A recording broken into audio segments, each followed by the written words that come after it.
Film की शुरुआत हमें निक और मैगी नामक एक जोड़े से मिलवाती है। वे एक दूसरे से बहुत प्यार करते हैं और उनका परिवार खुशियों से भरा है। एक दिन मैगी को सीने में बहुत तेज दर्द होता है। जब उसे अस्पताल ले जाया जाता है तो पता चलता है कि मैगी को जानलेवा बीमारी है। उसके बचने का एकमात्र मौका एक जटिल सर्जरी है, जिसके लिए कुशल विशेषज्ञ डॉक्टरों की आवश्यकता होती है। निक अपनी पत्नी के बारे में चिंतित था। अब उसकी पत्नी अस्पताल में भर्ती है, इसलिए उसे अपनी बेटी की देखभाल करनी है। अपनी नौकरी के साथ साथ कुछ मैनेज करना मुश्किल था। एक दिन निक अपने बच्चों को रोबोटिक्स कंपनी में ले जाता है, जहां उसके सहकर्मी उसे बताते हैं कि उनके रोबोट न केवल इंसानों जैसे दिखते हैं, बल्कि उनमें भावनाएं भी होती हैं, जिससे वे लोगों को बेहतर ढंग से समझ पाते हैं और उनसे बातचीत कर पाते हैं। उसकी बात सुनकर निक को पता चलता है कि उसकी बेटी गायब है। चिंतित होकर वह इस प्रदर्शनी में अपनी बेटी की तलाश शुरू करता है। उसे अपनी बेटी नहीं मिलती, लेकिन फिर एलिस नाम का एक रोबोट उसकी बेटी को ढूंढता है, उसे उसके पास ले आता है। वह शांत हो जाता है। फिर वह कर्मचारी अपनी बेटी को उसके पास पाकर उसे बताता है, एलिस एक अच्छी रोबोट है। वह बच्चों की देखभाल करना अच्छी तरह जानती है और उसने यह देखा था। इसला को भी एलिस बहुत पसंद है। वह अपने पिता से इस रोबोट को खरीदने के लिए कहती है। निक को इसके बारे में ज्यादा जानकारी नहीं थी, लेकिन इसला के आग्रह पर वह उसे खरीदने और घर लाने का फैसला करता है। घर पहुंचकर निक एलिस को घर के सारे काम बताता है और फिर अपने बच्चों के साथ शॉपिंग करने चला जाता है। शाम को जब वे घर लौटते हैं तो निक यह देखकर हैरान रह जाता है कि एलिस ने न सिर्फ घर की सफाई की है, बल्कि सभी चीजें मैनेज भी की हैं। इसके साथ ही एलिस उनके लिए खाना भी बनाती है, लेकिन इसला को एलिस का बनाया खाना पसंद नहीं आता, क्योंकि उसे अपनी माँ के हाथ का बना खाना पसंद है। रात में दिखाया गया है कि जब एलिस खुद को चार्ज पर रखती है तो इसला रसोई में जाती है और कुर्सी के ऊपर से कुकी बॉक्स उठाने की कोशिश करती है। कुकीज लेने के दौरान उसका पैर फिसल जाता है और वह चीखती है। उसकी आवाज सुनकर निक तुरंत बाहर निकलता है। वह देखता है कि एलिस ने उसे समय रहते पकड़ लिया है और उसे गिरने से बचा लिया है। इसला अब बच गई थी, इसलिए निक एलिस को ज्यादा पसंद करता है, क्योंकि वह उससे ज्यादा उसके बच्चों का ख्याल रख रही थी। अगले दिन निक बच्चों के साथ मैगी से मिलने जाता है, जहाँ इसला कहती है, माँ, मैं एलिस के साथ खुश हूँ। वो मेरी अच्छी दोस्त बन गई है, वो मेरा ख्याल रखती है। ये सुनकर मैगी भी इस रोबोट को लेकर खुश हो जाती है। बच्चे और एलिस घर लौट आते हैं, जबकि निक अपनी नौकरी पर चला जाता है। यहाँ उसे बुरी खबर मिलती है। उसकी कंपनी सभी आर्किटेक्ट्स को नौकरी से निकाल रही है, क्योंकि उनका काम अब रोबोट संभालेंगे। ये सुनकर वो आग बबूला हो जाता है और सच्चाई जानने के लिए अपने बॉस के पास जाता है और उसका बॉस कहता है, तुमने सही सुना, मैंने तुम्हारे ज्यादातर साथियों को पहले ही नौकरी से निकाल दिया है, लेकिन मैं तुम्हें अभी नौकरी से नहीं निकालूंगा। निक को यह सुनकर राहत महसूस होती है, लेकिन वह जानता है कि यह केवल समय की बात है, जब वे उसे भी बदल देंगे। वह घर आने पर भी तनाव में था और एलिस ने इस पर ध्यान दिया। एलिस उससे कारण पूछती है और निक उसे बताता है कि एआई के कारण लोग अपनी नौकरी खो रहे हैं। अगर लोग कमाएंगे नहीं तो वे कैसे जीवित रहेंगे? एलिस जवाब देती है कि समय आ रहा है जब सभी कार्य हम स्वयं करेंगे, क्योंकि हम इसे मनुष्यों से बेहतर कर सकते हैं। एलिस के शब्दों ने निक को चिंतित कर दिया। इस बीच निक को अस्पताल से फोन आता है कि कल सुबह मैगी का ऑपरेशन है। रात में उसका गुस्सा और बढ़ जाता है। वह पहले से ही अपनी नौकरी को लेकर तनाव में है और अब मैगी भी उसके साथ नहीं है। उसे निराश देखकर एलिस उसके पास आती है और उसे शांत करने की कोशिश करती है। वह ऐसा करते हुए धीरे धीरे निक के करीब आ रही थी और निक को यह बिल्कुल पसंद नहीं आता। वह अपनी कार में चला जाता है और जब वह घर लौटता है तो उसे मैगी उनके किसी भी पारिवारिक फोटो में नहीं मिलती है। यह देखकर वह एलिस पर चिल्लाता है और वह जवाब देती है, मैंने उसे फोटो से हटा दिया, क्योंकि हर बार जब तुम उसे देखोगे तो यह तुम्हें दुख पहुंचाएगा। लेकिन निक को यह सब पसंद नहीं आता और वह एलिस से मैगी की तस्वीरें वापस लगाने के लिए कहता है। यह कहकर वह घर से निकल जाता है और अब अपने दोस्तों के साथ बैठा है। उनमें से कई लोगों की नौकरी चली गई है और कुछ की नौकरी खतरे में है। वे सभी इस बीच दुखी थे। निक का एक दोस्त उन्हें अपने साथ चलने के लिए कहता है और वह उन्हें उस साइट पर ले जाता है जहां वे आजकल काम कर रहे थे। वे निक के पासवर्ड का उपयोग करते हुए एक कंटेनर खोलते हैं, उसमें से एक रोबोट निकालते हैं और निक का दोस्त उसे नष्ट कर देता है। ऐसा करके वह अपनी नौकरी खोने का बदला ले रहा था। इसके बाद वे सभी चले जाते हैं। निक भी घर लौटता है। एलिस फिर से उसे तौलिया देने आती है जब वह नहा रहा होता है। वह निक की आंखों पर पट्टी बांधती है और उसके करीब आती है और उन दोनों के बीच बहुत गपागप होती है।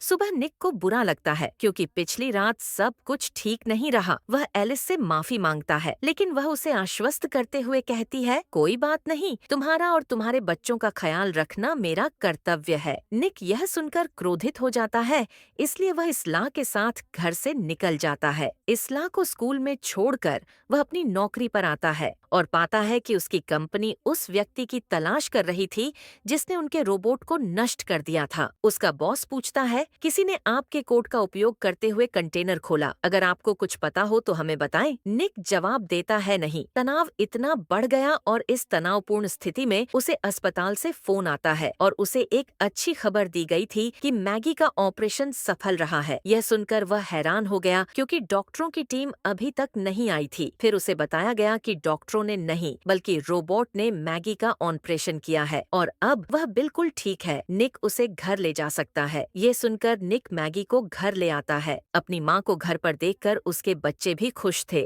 मैगी भी रात में अपने बच्चों के लिए खाना बनाती है। बच्चों को यह बहुत पसंद है। इस सब के दौरान हम एलिस के चेहरे पर ईर्ष्या देख सकते हैं। मैगी को अभी आराम करना पड़ा और जब वह शाम को सो रही थी तो उसे इसलाह की आवाज सुनाई देती है। जब वह उसे देखने के लिए नीचे जाती है तो वह टूटी हुई रेलिंग के कारण गिर जाती है। वह देखती है कि इसलाह रो नहीं रही थी बल्कि एलिस के साथ खेल रही थी। उसे गिरा हुआ देखकर एलिस उसे उठाती है और कमरे में छोड़ देती है। निक देर रात घर लौटता है और देखता है कि एलिस अपनी माँ की आवाज में इसलाह को कहानी सुना रही है। उसे यह देखकर अच्छा लगता है और वह उनके पास आता है। फिर एलिस उसे बताती है कि मैगी आज सीढ़ियों से गिर गई। यह सुनकर वह मैगी के पास जाता है और उसे चिंतित देखकर मैगी कहती है कि मैं ठीक हूँ, एलिस ने मुझे कमरे में गिरा दिया, मैं इसलिए गिरी क्योंकि रेलिंग टूट गई थी, वह कहती है। निक को शक होने लगता है कि एलिस इसके लिए जिम्मेदार हो सकती है। इससे पहले कि वह एलिस से कुछ पूछ पाता, उसका दोस्त घर आ जाता है जिसने उसकी कंपनी के रोबोट को नष्ट कर दिया था। वह निक से कहता है कि पुलिस को मेरे बारे में पता चल गया है और मुझे लगता है कि तुमने उन्हें मेरे बारे में बता दिया है। भले ही ऐसा कुछ नहीं था, लेकिन वह गुस्से में निक को मारना शुरू कर देता है। इससे पहले कि वो चाकू से निक को खत्म कर पाता, एलिस सही समय पर बाहर आ जाती है और निक को बचा लेती है। उसने उसका हाथ मरोड़ दिया और फिर उसे घर से बाहर फेंक दिया। अब निक और एलिस अंदर आते हैं और निक एलिस से कहता है, तुम्हें उसे ऐसे नहीं पीटना चाहिए था। एलिस जवाब देती है कि मैं अपने मालिक की रक्षा करने के लिए प्रोग्राम्ड हूँ। वो तुम्हें मार रहा था और मैंने तुम्हें बचाने के लिए उसे वापस मारा। इस दौरान निक मैगी के बारे में भी बात करता है और एलिस कहती है कि मैगी के मरने के बाद मैं भी उसकी जगह ले लूंगी। इससे निक भड़क जाता है और वो कहता है, मैगी की जगह कोई नहीं ले सकता, कोई नहीं, तुमने सुना। ये बात एलिस के दिमाग में मैगी ने उस समय डाली थी जब वह अस्पताल में थी, लेकिन अब मैगी ठीक हो चुकी है और घर पर है। जब निक गुस्से में चला जाता है तो एलिस कहती है कि मैं तुम्हें पा लूंगी और तुम्हें अपना बनाने के लिए मैं सारी हदें पार कर सकती हूँ। ये कहकर वह घर से निकल जाती है और बाद में हम उसे उस आदमी के घर पर देखते हैं जिसने पहले निक पर हमला किया था। एलिस उस आदमी से कहती है, तुम्हें निक पर हमला नहीं करना चाहिए था, तुम्हें पता है कि परिणाम इससे कहीं ज्यादा बुरे हो सकते थे। ये चेतावनी सुनकर यह आदमी भड़क जाता है और अपनी बंदूक निकाल लेता है, लेकिन उसे नहीं पता कि उसके सामने उससे ज्यादा ताकतवर रोबोट है और वह उसका हाथ पकड़ लेती है। इसके बाद वो उस पर बंदूक तान देती है। इससे पहले कि वो उसे खत्म कर पाती, इस आदमी का रोबोट उसे बचने के लिए आता है, लेकिन वो नाकाम हो जाती है क्योंकि एलिस बिना समय बर्बाद किए उस रोबोट को गोली मार देती है और फिर उस आदमी को गोली मार देती है। अगली सुबह हम देखते हैं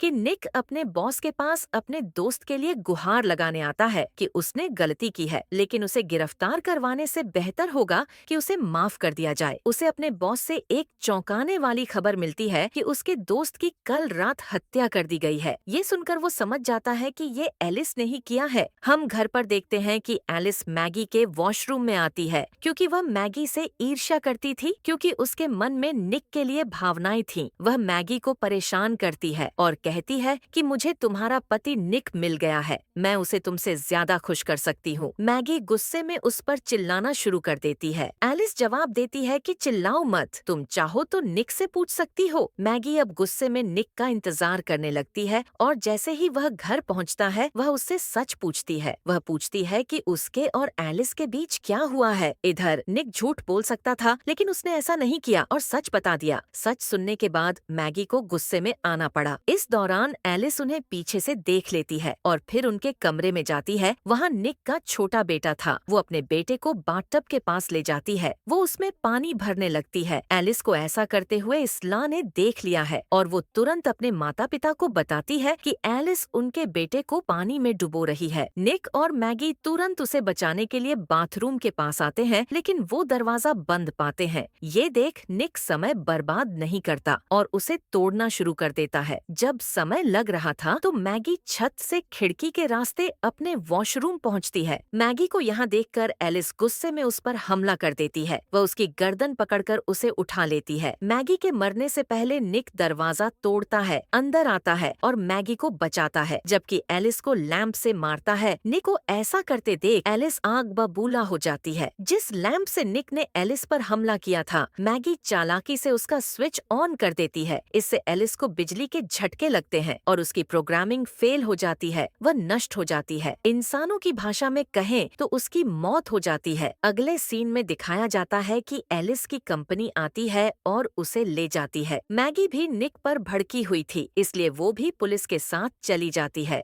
सीन कट होता है। दिखाया जाता है कि जब कंपनी एलिस की मरम्मत कर रही थी तो उसके हाथ में हरकत हुई। उसकी हरकत इतनी खतरनाक थी कि इससे वहाँ के सारे सिस्टम खराब होने लगे। एलिस ने यहाँ के सारे सिस्टम हैक कर लिए हैं। फिर वो एक रोबोट की प्रोग्रामिंग हैक करती है और उसे साइंटिस्ट को मारने का आदेश देती है। रोबोट साइंटिस्ट को मार देता है। इसके बाद रोबोट एलिस के आदेश पर कंपनी के कर्मचारियों को मारना शुरू कर देता है। निक बार में बैठा परेशान दिखाई देता है। इसी बीच एलिस उसके पास आती है।